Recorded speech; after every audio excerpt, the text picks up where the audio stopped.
میا پلیز. سلام. میدونستید میا پلیز یوتیوبر معروف ایرانی توی 6 نوامبر 1992 توی تهران به دنیا اومده. اون از سال 2017 با ویدیوهای گیمینگ، ولاگ‌های روزانه و واکنش‌های کمدی فعالیت خودش رو شروع کرد. میا پلیز تا الان 600,000 سابسکرایب داره و با تیم خودش کوروش و ایمان یه استودیو توی نورتس ونکوور راه اندازی کرد. اون با ترکیب محتوای انگیزشی و سرگرم کننده به یکی از محبوب ترین یوتیوبرهای ایران شناخته میشه. ترسناکترین مکانهای ایران، بریم با هم دیگه ببینیم. گورستان دارالاسلام در شیراز، گورستان جنها در بندر لافت قشم، قلعه جنها در یزد، خانه رها شده صداقت تهران و دریاچه تخت سلیمان در تکا. 10 تا از بهترین ورزشگاه‌های دنیا، بریم با هم دیگه ببینیم. رتبه دهم استادیوم سوکر سیتی آفریقای جنوبی، بعدی استادیوم متروپولیتانو اسپانیا در رتبه نهم. رتبه هشتم استادیوم آزادی در ایران.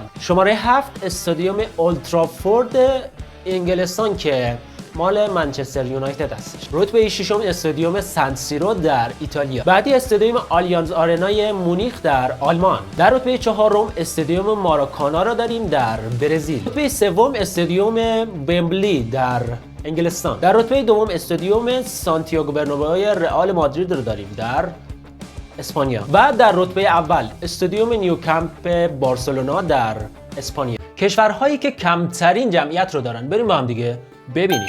سنت وینسن و گرنادین ها، اسم عجیب غریبی داره، ولی این کشور در رتبه دهم کمترین جمعیت ها قرار داره و 110,000 جمعیت داره. رتبه نهم جزایر مارشال با 65,000 جمعیت. رتبه هشتم سنت کیتسون نویس با 55,000 جمعیت. بعدی موناکو 40,000 نفر. کشور لیختنشتاین 39,000 جمعیت.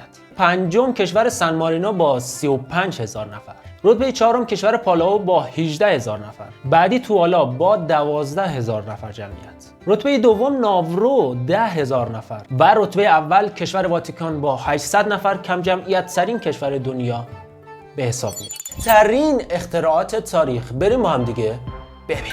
چرخ شاید ساده باشه ولی پایه تمام رفت آمد ما و ماشینالات صنعتیه. بعدی برق و لامپ. چاپگر گوتنبرگ که باعث شد خیلی به سرعت کتاب و اطلاعات در دسترس مردم قرار بگیره. و اینترنت که همین الان هم دارین منو از طریق اون تماشا میکنید.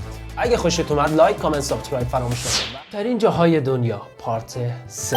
غار یخزده مندهال در آلاسکا، جزیره ایستر در شیلی، سنگ‌های غلطان در دره مرگ آمریکا. بعدی دریاچه آتشفشانی کیوا در اندونزی، غار ماربل در شیلی، صخره‌های موهر یا موهر در ایرلند، بیابان نامیب در نامیبیا، جزیره سوکوترا در یمن و کوه تیبل در آفریقای جنوبی. اگه خوشت اومد لایک، کامنت، سابسکرایب فراموش نشه و منتظر پارت‌های بعدی.